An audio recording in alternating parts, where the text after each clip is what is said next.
We back. Hello. Perfect beginning. It is. Perfect beginning. I don't know what episode this is because I think I might reformat what I'm posting. Quick question. Do you guys have an introduction? We just kind of We free kind of ball start. it. We kind So of start. one of the things I was gonna mention was because I was gonna use. I tested out a few people. I tested out Ksenia. I tested out JoJo to do to be on the introduction. So you know when the episode starts. You know what you get me? I don't know. No, I know what you mean. Like, hey, I'm Ksenia, this is EM, this is the Colors Podcast. Yeah. You need a good looking show. You need a drop. You need a drop.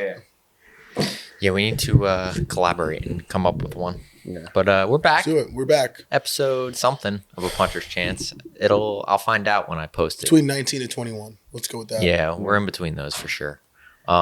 Recorded one yesterday here in Miami. It came out nice. I checked it. Yeah. So I'm expecting good things from this one, which is convenient because we got a guest, We got a great phenomenal guest guest. Quinn, you do the intro if we're doing an intro for him because you know more than me. Yeah, I mean, this is the Bohemian's finest 242 general. What we're gonna call you. He's running the streets. He's finally doing what he's got to do. He's probably gonna leave Miami soon too. One of my brothers here, man. One of my brothers, Kyle Parks. He's in the building. What's happening? Chilling, man. I'm happy to be here. Okay. Yeah. What's the latest? So we got some business we're trying to do. How are you feeling first? I'm feeling. Where's your mental health at? My mental health is good. I'm locked in. I'm in a Drake mode right now. What's the Drake mode? I just feel like I'm better than like a lot of people. Okay. To keep it a stack, I think it's time to take the next step in life. You gotta sometimes not force it, but you gotta be ready to go through the door when it's open. What's your line between like humility and cockiness? So this is actually such a good topic to start off with. So during my grad school, my professor and I talked about this a lot. So we would go over different concepts of what is cockiness and what is confidence. Right. So for me, pretty much cockiness has a level of arrogance, Okay. regardless of result, and confidence has evidence of result, regardless of situation. So, we wouldn't call Tom Brady a cocky guy. He is a little cocky, but he's backed it up so many times that he can display that level of confidence. Most people that haven't reached his level can't be at his level of confidence, so they're considered cocky. But the LeBrons, the Tom Bradys, these elite athletes that are day in and day out preparing, not only preparing, but continuing to execute day in, day out, like we got to consider them just confident. Does achieving more negate the cockiness factor? Yes. As in Tom Brady achieved so much that he almost can't be cocky? Yes. I think he's always had that in him, but we're now seeing it because of how much he's achieved, and now that he's on this limelight, he can talk more, he can say more. But for Michigan, he probably believed he was that guy before everybody else did. So there's a phenomenon in psychology that's called fake it till you make it. So you need that when you're starting because nobody else sees what you see. It's your mojo. It's what you think you can do. But once you start to back it up, then you're just confident. But until then, you're a little cocky. I wouldn't have even taken fake it till you make it as that because for me it would always be, I guess it does correlate to the confidence aspect, but I would have been more on the side of I don't necessarily know if this may work, or I don't know if I don't know if this is going to be what I think it's going to be, but I'm going to put on this. I'm going to present it as if it will work. Yeah. That's what I was thinking about, like the concept of fake it till you make it. And I think I've told people in that way, but that's interesting. You said it that way. Yeah. I think. Do you think you're faking it till you make it right now in certain things? Yeah. Yes and no. Okay. I think definitely I've put on a persona that because I consider myself a reserved guy, a very chill guy, which Sure. like some of you can attest to. But there's also a side of Except me. when you're in Philadelphia. Yeah, we're wild in Philly, but you know when it comes time to execute or I need to do something, I pretty much have another level of like social confidence, another level of just confidence in general that I usually tap into because that's what I need in order to get that job done. So, you know, Beyonce, I watched a documentary, I think maybe like 5 years ago, where she talked about this alter ego called Sasha. So this was her stage like aura. It was like a stage person, and people would be like, "Oh, that's Sasha. That's who Beyonce is." She turns into Sasha when she performs, which you know, religious wise, some people it rubs people the wrong way. But if we look at it from a confidence standpoint, that's who she taps into to be able to do the things that we see Beyonce. The alter ego. Yeah, alter ego, Yeah. alter ego. Who do you tap into? I want to say I don't have a name for it, but I know there is a heightened level of confidence, a heightened Character, level of focus, drive intensity. Yeah. that I tap into. That it's there, so it's gonna help me to move things forward. And How about you? What? When you're in, is that like a? Well, I'm going to ask you, but I want to also hear your thoughts first. Of who do you tap into when you get into that next level of execution? Who?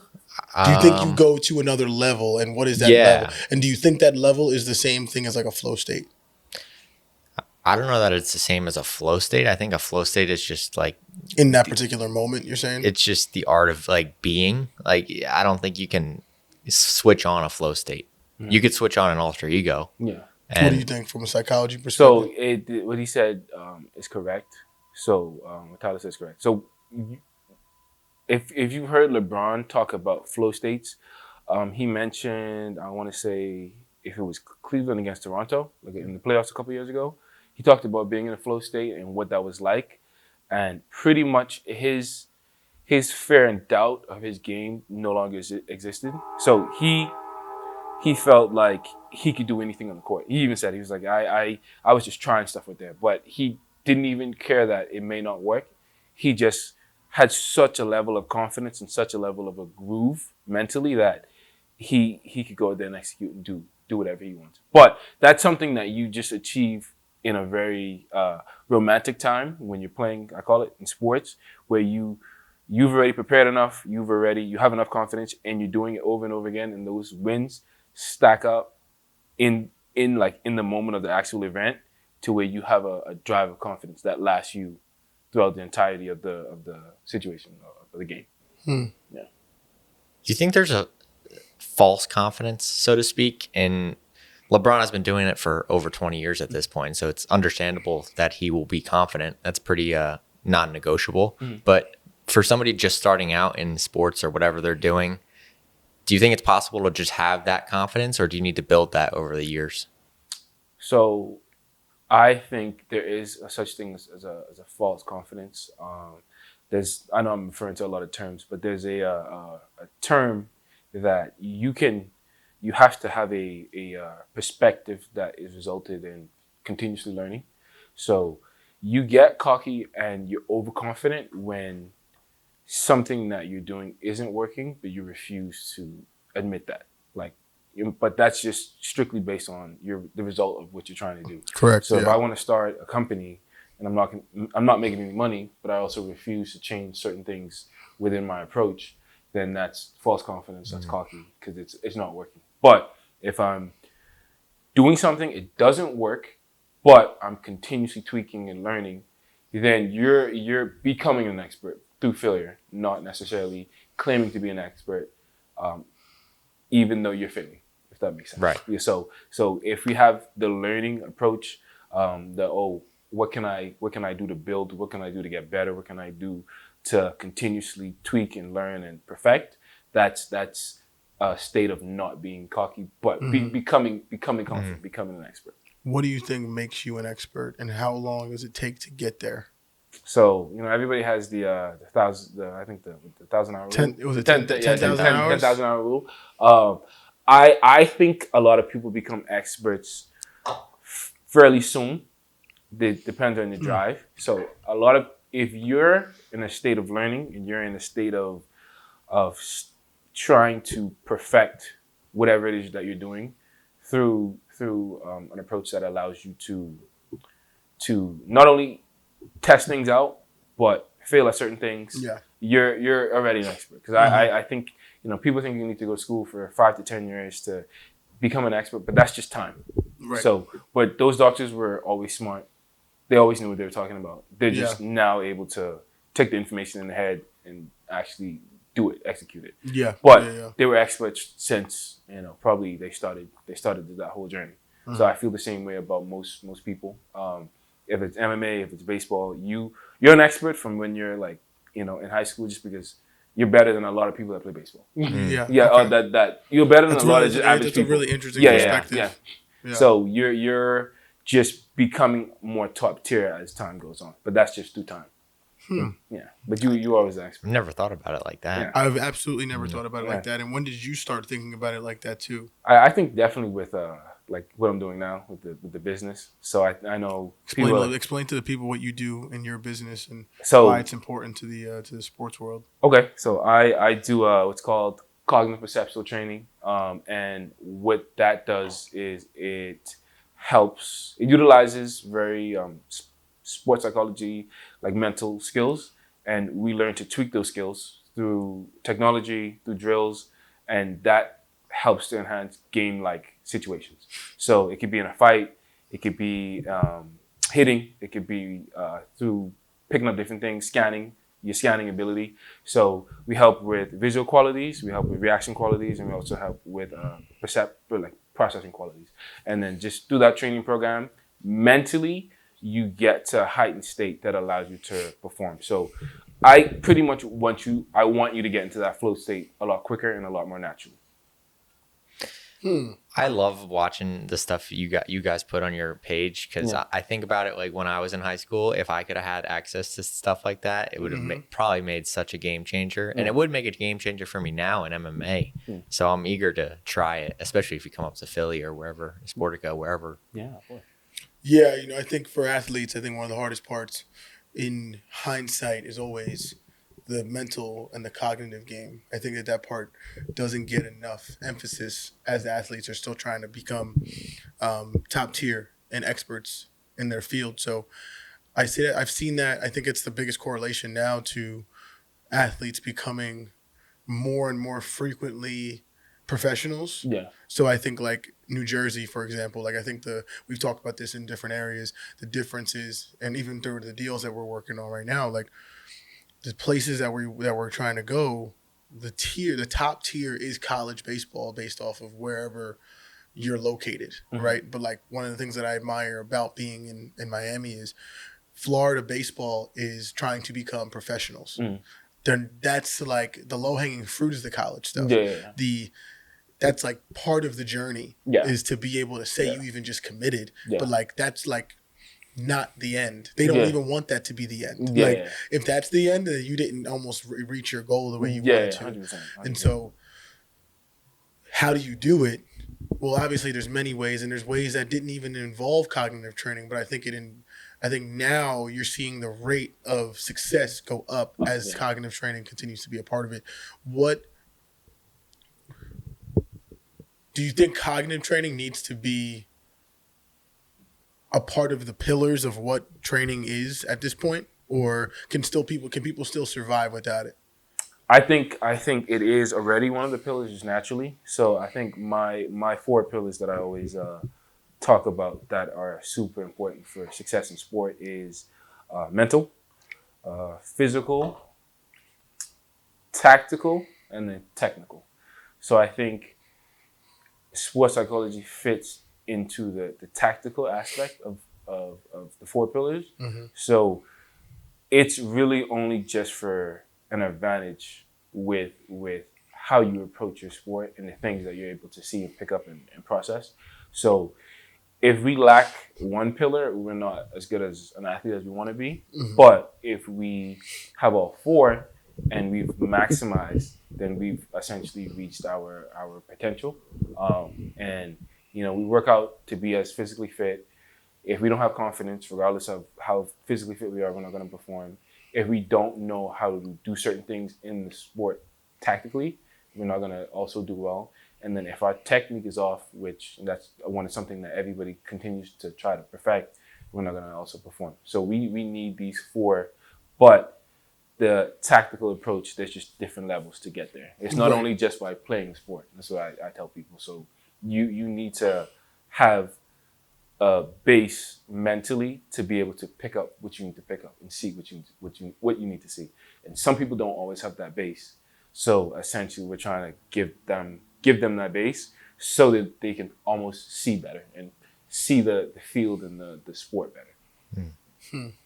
So the tactical approach is the mental side of it and developing that base, like you said, to give these kids early on that mental edge. Yes. Can you just explain the tactical side? I don't think I've ever heard the tactical side. Yeah. So I like to do a different sport. So for soccer, for example, I think I was watching a video and doing like some research. The average person, when they're running and they're trying to get the ball or read the defense or the offense, they scan a certain number of times. But if you look at Messi and the really, really elite soccer players, they're able to scan at double the amount of times as the average soccer player, which they're not only scanning when they look, but they're processing as well. So that's why they may see something that most people don't see. So they're able to get to certain spots a little bit quicker also, and then they have the physical ability that allows them to actually do so. And they're able to pick up where the ball's going to go or what another player may do just a little bit quicker. And then a good person for this on the basketball side would be Draymond, for example. So he not really that physically gifted, but his game relies so heavily on his tactical skill, which has made him, quite a lot of money. So he's able to read defenses, kind of call out certain things, see certain things in the offense, and when he's not on the floor, they don't do as well because their tactical expert's is not there. So the team, it doesn't flow that well. Now with Draymond, since he's seeing different things that most people don't see, he's able to plug in a lot of like leaks, which helps the entire faucet the flow, I call it. And then when you have the LeBrons of the world that has all four and is probably the best at all four in basketball, then you got a legend. Yeah. Yeah. Right. 2 questions for you. What sport do you think benefits the most from cognitive training, and what sport do you like to see cognitive training happening in real time the most? I want to say baseball. I think on the visual side, just because hitting 100-mile-an-hour fastball is just really hard to do. It's probably the hardest thing to do. And our brain it's just people are throwing so hard. The metrics for pitching are getting I 10 forget times what better. it is for 100 miles an hour, but I think it's like 0.09 or something like that. Like it's something out of this world to get.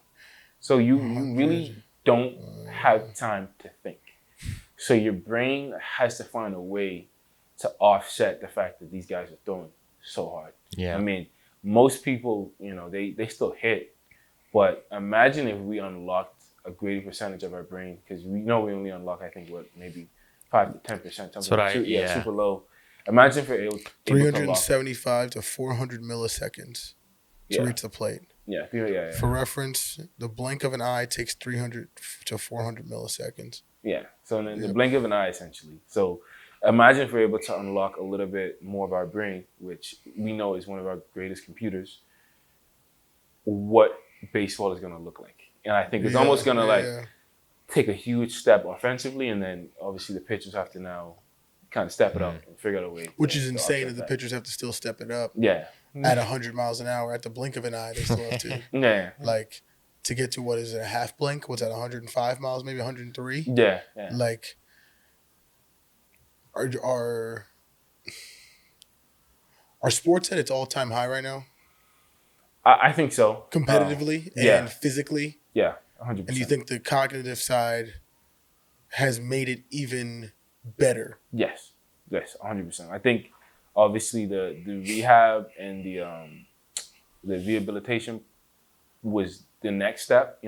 We had people that were physically gifted, then just athletes that were they started to lock into sports psychology. The Michaels, the LeBrons, the Giannis's, where their mentality is so good, and then now they're recovering, so the careers are also lasting longer. So we got Katie, who's old, Steph's old, LeBron's old, but they're still balling. And then now, how can we, as a sport and just as a athletes in general, continue to get better? And I think the only really true next step is to unlock more of your brain, which is through the way you process and the way you see things. And we're heading into that age of technology getting better. So we're going to continuously be trying and plugging new things that's going to make that possible. Yeah. Why is there such a stigma on sports psychology when it comes to? I guess my question would be, why isn't everybody doing it? I think a lot of people are still getting adjusted to it. I know, people look at psychology, even if I talk to them today, as something's wrong with you mentally. They look at it as a default. Yeah. I always tell people this, which is really upfront and a little bit, people sometimes take offense to it. Sports psychology isn't for you if you're not an elite athlete. If you're an elite athlete and you're one of the best in your sport, you're going to be doing this. And I think that's represented in the clientele that I have. I think that's represented in the clientele that even searches for this type of training, because they're already doing so much physically and doing so much as far as their training that they know that they need an edge wherever they can get it. So they try to find it. Mm-hmm. But, the person who still wants to only have fun by, doing their sport every single day and doesn't want to get that edge over their competition will, they're going to be like, okay, well, I'd rather do this. It's a really good segue kind of into what we've been talking about most of the weekend of things breaking you. And we talked about it a lot within the last couple of days. We've been doing the ice plunge and the sauna. And Ty was we were in the ice plunge. Ty said that he'll never let water break him. Yeah. And it's a great. I've been saying it today in the last couple of days only because it's more powerful than maybe you believe. Things like that, because I feel like it's not even that I feel like I know when I've seen it in real time. Things break somebody that were not almost tangible, right? And that's kind of what goes into most of sports at the elite level. It's that because the physicality is all at the baseline now, which is the baseline for elite sports is elite. So if you are in the NBA at 6'5", 230 pounds, and you can leap 45 feet, a 45-inch vertical, and you can shoot the lights out, it's not necessarily about your ability at that point. The ability is stripped away almost. It's now what can I do to keep breaking barriers in my brain 100%. And challenging, and that's kind of where Ty's at. So kind of speak to what your next level of challenging yourself is in it, and how you think kind of cognitive training can kind of help you. Yeah, of course. I look at it in a very simple way. A lot of athletes that are really good in high school, really good in college, they get to the pros and they don't do well because they have this mentality, okay, I'm going to rely on my talent and my physical ability. And then you get to an environment where your physical and talent no longer matters.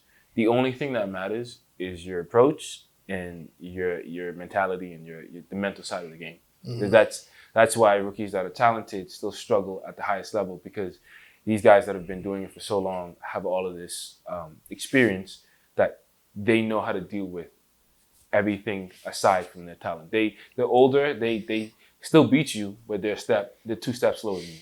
I think there's a reason for that. So I always approach my development as a person that same way.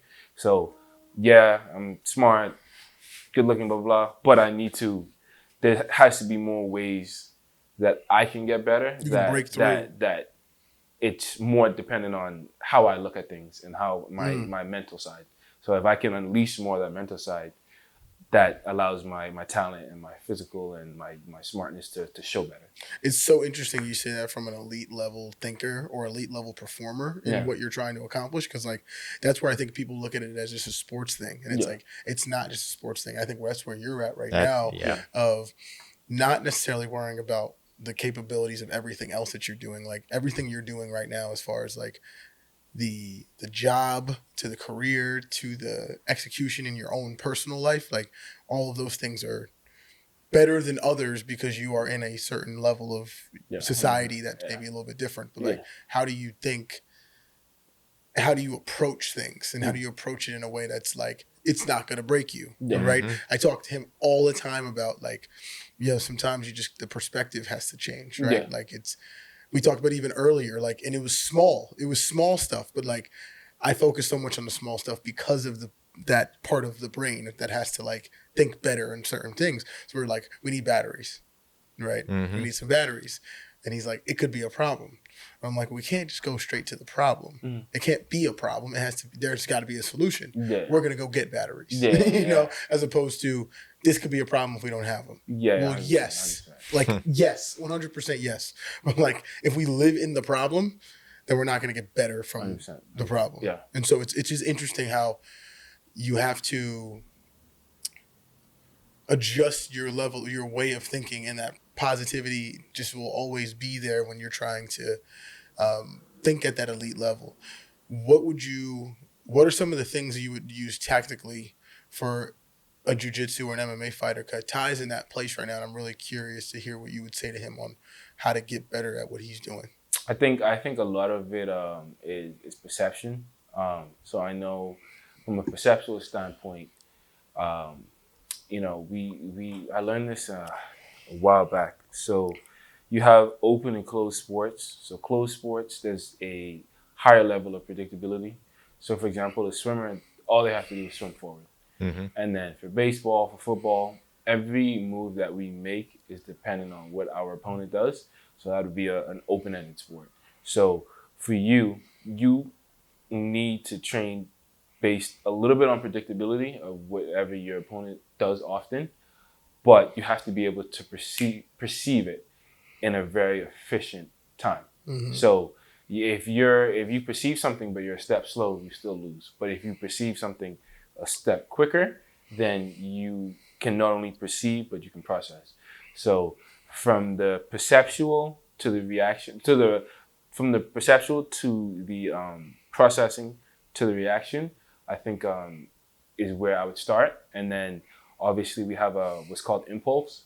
So after you have processed something, you need to select the right action, again, in an efficient time. So you need to speed up that connection between, okay, my brain just saw this, I know that I need to do this immediately. Like, so that process, like, so I just ducked this punch, or I ducked this roll, or he went for my legs. You need to do some sort of grapple or a counter attack efficiently. So you just knowing which counter attack to select efficiently is important. I think that type of training would be so beneficial for me. Because as you were speaking, I'm thinking about like jiu-jitsu and what I do on a normal basis. I think I'm pretty elite at predicting the moves. I'm pretty good at knowing what's coming next before they do it, but I see myself having my opponents will beat me to the punch on that first move. So I guess that'd be a reaction time thing. And if we can shorten that reaction, then that gives us just a better chance to succeed. How do you think cognitive training is approached in business when it comes to the sport business? That's a good one. So I think right now it's in a very, it's where Tesla was like 5 years ago, 6 years ago. Yeah. Where everybody's like, that's like very enticing. But how do I get one? How do I purchase it? I think what's interesting to me, sorry to cut you off because I wrote it down just now. Just based off of the way you're discussing it and like how, and we've talked about it, I mean, at almost nauseum, because I understand it because of what you've explained to me for the last probably 5 to 6 years. And so I feel like people are late to the punch, and I feel like we got to clip this up. Please clip this one up because I think this is going to be important. I think especially youth programs. Youth programs are missing the boat on cognitive training in the 2 to 3 time a week business model. Because based off the logic of it'll help you speed up perception, help make things more efficient for your training. It makes no sense that they don't have it. Yeah. Like most of these travel organizations right now, like you play in a travel organization that was 2 times a week, you guys were obligated to train. And players typically want more because they're not getting the chances to create efficiency in the training. Mm-hmm. And so when you try to create efficiencies on average, most players are average. So the average person needs more work. Yeah. The elite player already does things outside of it. So the regular practice schedule of 2 times a week, what travel baseball is, like you go to New Jersey, Philadelphia, Pennsylvania, New York, the average travel baseball schedule is 2 times a week based off of the financial commitment they have to coaches, the owners typically wanting to take 60 to 70 or 80% of the pie, which is natural. Like, listen, you got to eat. And the people who run the show need to be able to decide how the money gets allotted. But then the main problem would be you didn't get enough training. Mm-hmm. Well, if you get the cognitive training involved, you will potentially get enough training because it speeds those things up, or it makes it the training you're doing a lot more effective. Yeah. So that's why I'm thinking most places are just completely missing the boat on it. Yeah. It's like it would just make more sense for somebody to do 2 times a week, and 2 cognitive trainers are in the building working with all your players. Yeah. Like with the baseball side, you'd save money. Yeah. 100%. 100%. Like I don't understand why people don't do it. Like, well, if they looked at it from the, and I think people have to see it. That's why I say in business, how do you think it's perceived? Yeah.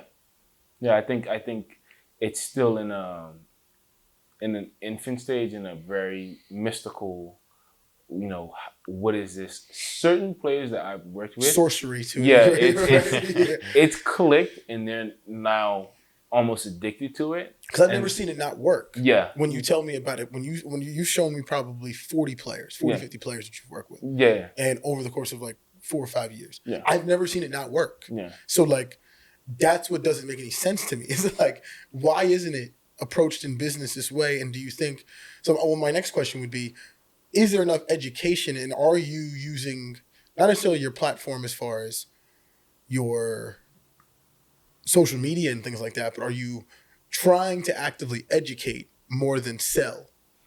I think I've been more so very focused on on just honing in my own program. Yeah. And continuing to perfect that. Sharpen the axe to that, yeah. Yeah. So I think, this year my goal is to, get more seminars in, conduct more research studies, really put the information out there to allow people to digest it. Yeah. I think on the business side, once there's a breakthrough with an important player or an important organization, and they see that the demand is like through the roof, there's gonna be more people trying to get it. And, and I think it's happening now here a little bit in Miami, but we're always, when it comes to things, a little bit ahead of the curve. Mm-hmm. So I think it'll start to get out more and continue to grow from there. It's almost like it really is the case studies. Yeah. Like for Driveline, Quinn was saying a while back, he got kicked out of a facility for using Driveline. Yeah, when I was 16, yeah. Fast forward, that same facility is a Driveline facility. Yeah.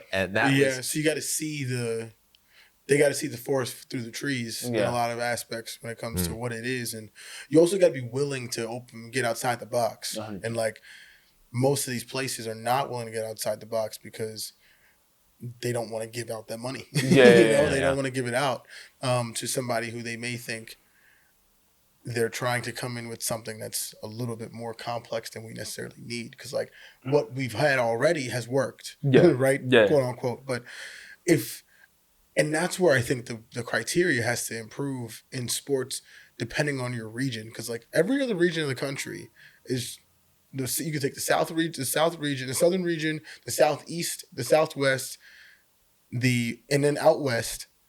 I would say the northern regions are the only places that are really trying to create. Everybody wants to have professional players because the notch on your belt to create a professional athlete is like nothing else. And you don't really, and I'd say you probably put 40% to 50%, I would put onto like the trainer who has the knowledge and is conveying the process properly. Like it's up to you to do what you do with it. Now, and then then the other 50% would be the athlete is gifted, they're smart, they stay healthy, they have a great family, there's a good mindset to the cognitive side.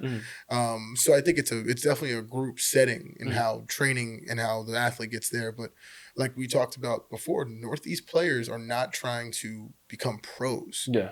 Their peak is let's play college ball, and then if we get a chance to play pro ball, it's the chance. It's like we're not trying to be professionals. There's not enough of that now, and I think there's too many people trying to be too realistic with athletes. Yeah. And that's where I think the cognitive training is so interesting, because for players like him, I think he would have been a professional in whatever he was doing. I think he'd be a professional in whatever you're doing now. But like, I think it was, and he talked about it too. He's like, man, if I had the cognitive training in high school, like, and I'd had that sports psych to keep me like more locked in and more engaged in certain scenarios, like there's no reason why you wouldn't have played Power 5 baseball, or you would have been already an MMA fighter at the highest level in some degree. So it's so interesting. Do you think it changes the way people perceive? I think I don't really want to ask that. What's your best way to explain it to people? I think when you get to like sell it, like you get a parent who comes to you and says, "My son or my daughter is 14 years old, and they want the next edge." Like, why does this work? Yeah, of course. I think one of the things that I always explain to parents is this is something almost like a new lens and a new training that allows your kid to just put the pieces of the puzzle together. Yeah. So they're gifted in this area, they're gifted hitters, they're gifted tennis players, they're gifted soccer, or they shoot the lights out, or this is going to help them to just put all of the training that they just invested, you invested time in and money in, and make sure that it's clicking with how they're performing in the actual event. Because I know one of the more frustrating things for parents is, they spend all this money on training, they go to the game, and the kid sucks. But, he still, he hits well, he has all of the skills, but why isn't it clicking? So I always say that this is almost a connection to the physical game to allow that performance to continue to increase and get better. So it feels like it might be hard to not sell it, but show it, because you can't see the mental side of the kid. You can see them physically filling out and getting bigger. Yeah. So that's easy to sell and be like, oh, he's going to get bigger, but they're never going to see the inside of his brain and understand that he's getting better. Yeah. I guess that leads into, is there a too young age to start cognitive training? Because all these kids are starting to play sports at 5 years old when their brains aren't even close to developed. Yeah, I think, like you said, the brain is developing at such a young age, very, very quickly. At a rapid rate, yes. It's so funny that, you brought that up as well. There's ways, and I know people, shout out, I forgot what his name is, like this NeuroBeast, this guy that I follow, cool guy. He makes his kid do cognitive drills that are very kid-like, but it just helps him to think and kind of pick up certain things a little quicker. So I think there's ways to do it at a very microdose level for a kid that's like still growing, but it just challenges them. So, if you let your kid watch TikTok all day and you let him watch TV all day, that becomes what is developing him or her. But if you are challenging your kid to think and pick up and process and see things a little differently, that's going to help their developmental aspect from a not only a cognitive standpoint, but just a physical standpoint, because they're going to be able to move a little bit quicker.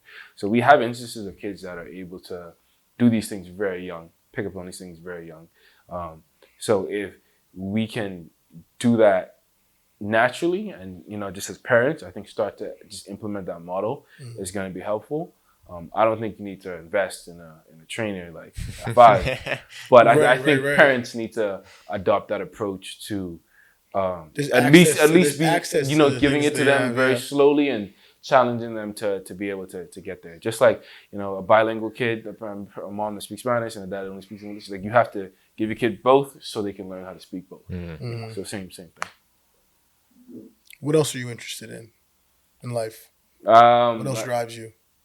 I think one of the biggest things for me is just family. So I'm very close with my mother. My brother, he's a little nut, but I love him too. And then so like we're very, I think a close knit family. So I think my goal overall is to be a businessman. I think I was explaining this to my friend Lalo. So eventually, after EME is mastered and the business is thriving, I want to kind of nibble into the hospitality business, which a lot of you know about, some of the projects I've been working on. And then just to kind of become a businessman, I see myself at the pinnacle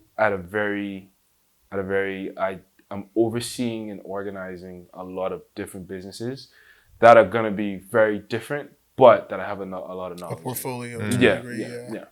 Do you write down a 5-year plan, 10-year plan? Because I know there's some people love that, and then some people are not fans of it. Yeah. I have before. I wrote it like post-it notes on my dresser on the wall. I think from a motivational standpoint, it helped. It also gave me like a little bit of anxiety because if I wasn't there at a time, then I would get a little frustrated. So when I'm in need for motivation, I'll utilize writing down that 5-year plan. And I'm usually thinking about my own betterment a lot naturally. Sure. So I think that may cause a little bit of an overdrive or over obsession, but from a standpoint of just knowing what I need to happen and when, yeah, I'm always writing stuff down. How do you balance? I think that's something that I'm learning to do now. And do you believe in out of balance to help you become in balance? So what do you mean by out of balance? So like I think a lot of the stuff that I do is very similar to you. That's why we've connected for as long as we've probably connected for. But from the high performance goal setting and the intensity of the amount of things that are going on at once because of obligations to people, obligations to ourselves, and the things we genuinely are interested in, you end up having you're overbalanced in one area, or you're top heavy in some sort of instance in your life where like maybe you're only giving 10 to 20% into a relationship as opposed to maybe 50-50 of the time, work, and effort in relationships and stuff. How do you balance that? Or how do you get close to the middle? I think it's funny. Can you ever? So I don't think there's ever going to be a period of balance. Anytime I listen to or watch a high performing athlete or a very successful person talk about their life, they oftentimes don't have good balance, but the people around them understand and accept their role in that person's life. So I think it's making sure that you have the right people around you that accept who you are and accept their role in your life. And just making sure that everybody's comfortable. I think the person that is the driver, is what I call them, they have to learn, shout out the random TikTok guy that taught me this. They have to learn how to do what's called a sprint and a jog. So you need to know when to sprint in your life as far as what you're trying to achieve in that moment or in that stretch. Then you also need to learn how to jog. So you need to learn how to take it and dial it back just a little bit.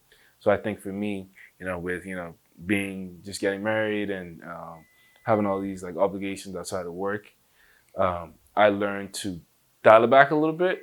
And then we were talking about walking over here, I know I gotta do all this work that's coming up. I know all this stuff's coming, so I'm mentally getting locked in for a sprint. And then after that sprint's completed, dial it back, reset, catch myself, get back into my own normal life, and then kind of when it's just kind of mix and match it. So that way, maybe I put more family time into that during that jog, spend more time with family, the wife, all that stuff, and then go back into the sprint, when it's time.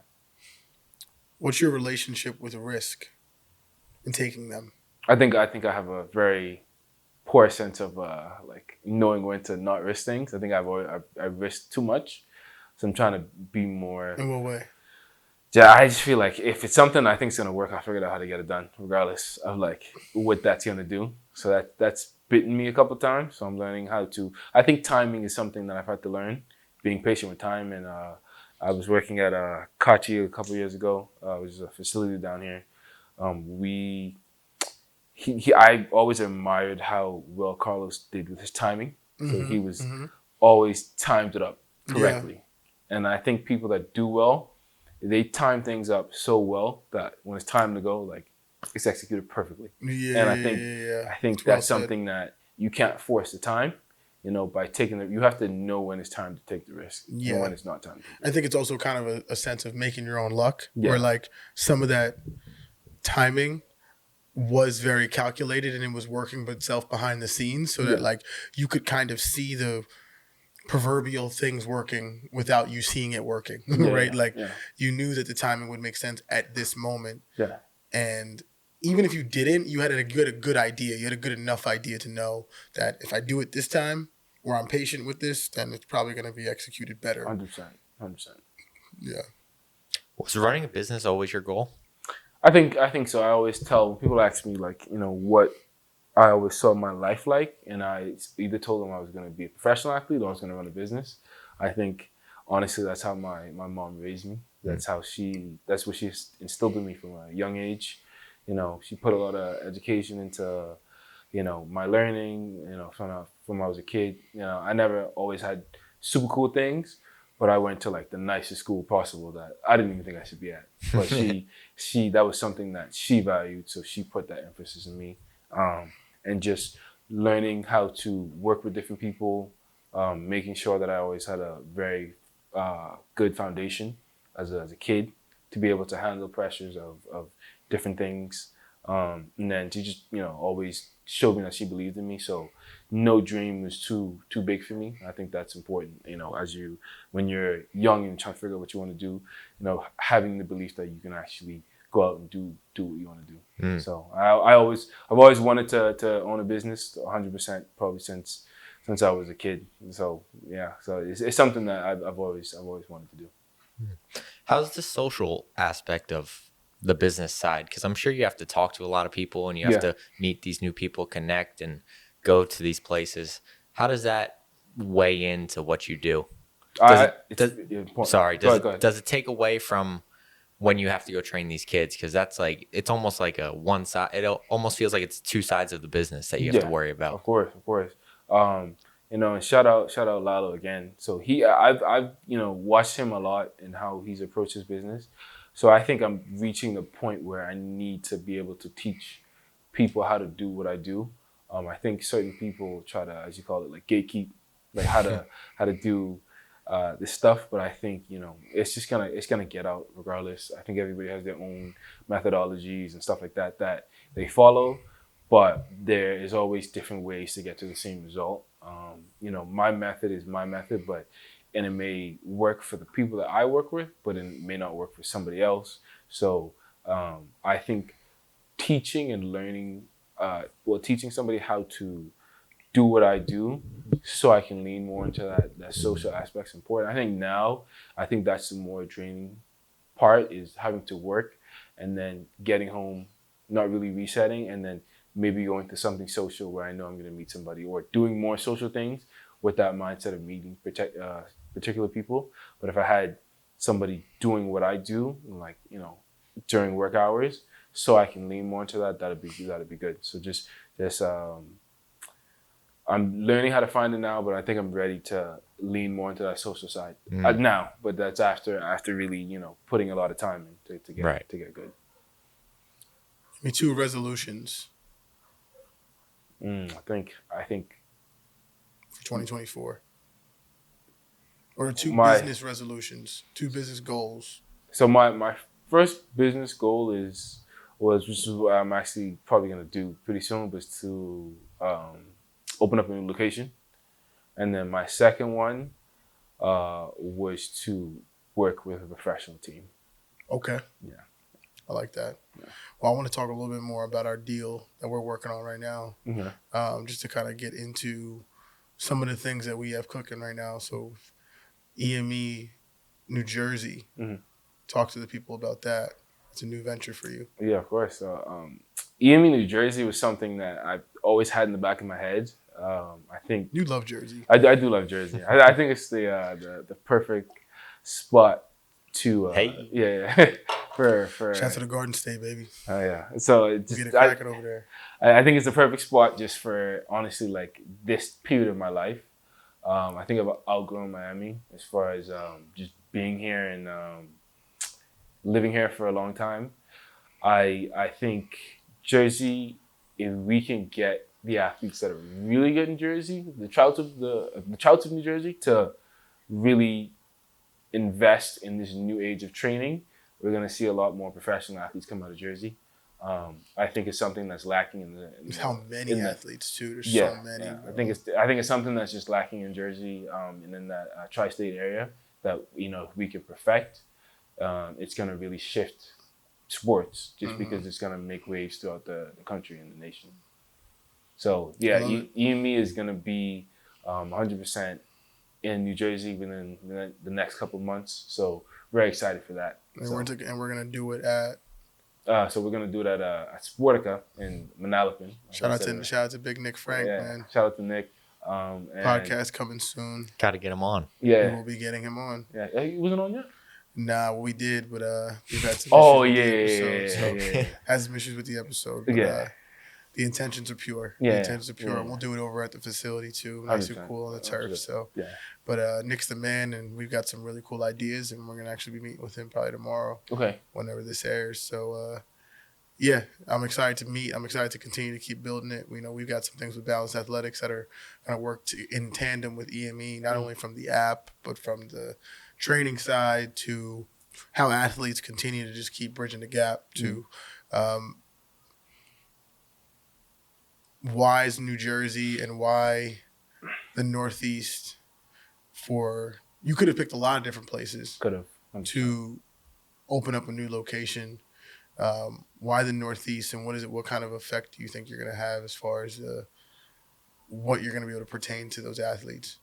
So I think one of the things that interests me about the Northeast was the fact that you guys spend a lot of time inside. Yeah. So I think there's already a different approach to how you guys train. Mm-hmm. So the Florida kid, he's outside in his backyard on the fields pretty much 12 months out of the year. Yeah. And then you guys spend a select amount of months inside. Yeah. So you're already not necessarily like sports from a field perspective a lot because we got to train in a different way, especially if you're doing outside sport. So, how can we utilize that time inside more efficiently? So I think that's one of the things it's going to allow, the cognitive training to step up in and at least, tackle that time inside to help you guys train and to kind of keep that step. Right. Keep up with the guys that are outside more. I love it. Yeah. I love it. What do you Love got? it. It's a good question. What do I have? I guess on that note, how long is like a cognitive training session? Are they timely? Yeah, I think so there's research that shows that you only need about 10 minutes to actually receive adaptation. But most sessions there's a very stage-like approach to it. So, we first work on this, and we first do we work on like a hand-eye coordination. Then we do almost like a computerized version of it. Then I have an applicable approach where we're trying to apply what we learned. Mm-hmm. So that's something that I've tried to continue to work on and continue to get better with. Right. Yeah. Well, Kyle, it's been excellent. I love what you do.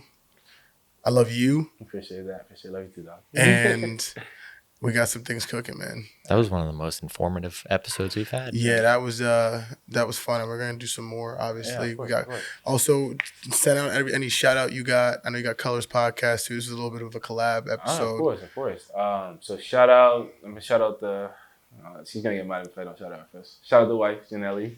I'm gonna JoJo, what's happening? Shout out my brother Chris. I want to shout out my business partner Amanda. Shout out to Amanda. I want to shout out moms. So if you saw this, watch it. And Miss G, Miss P over there, what's popping? I also want to shout out Miss Taylor as well. Yeah. So Also, I want to shout out Nick. I want to shout out Sportica family. I want to shout out Sporting Family, gang, Gonzo, Metro Miami. gang. I want to shout out Miami Christian. Shout out Boundless, Trent. Anybody who else? I can think Taylor. of? Taylor. Safe Flight. Yeah. So I mean, yeah. That's pretty much all I got. We got make sure you follow A Puncher's Podcast, A Puncher's Chance. Puncher's Chance. And then Bam, shout out College Podcast. Shout out EME New Jersey, and shout out Elevate Maintain Evolve on Instagram. Like, view, subscribe. All on links in description. Platform. Go follow EME. Go follow EME New Jersey. Don't play with yourself. Do all the things you're supposed to do. Yeah.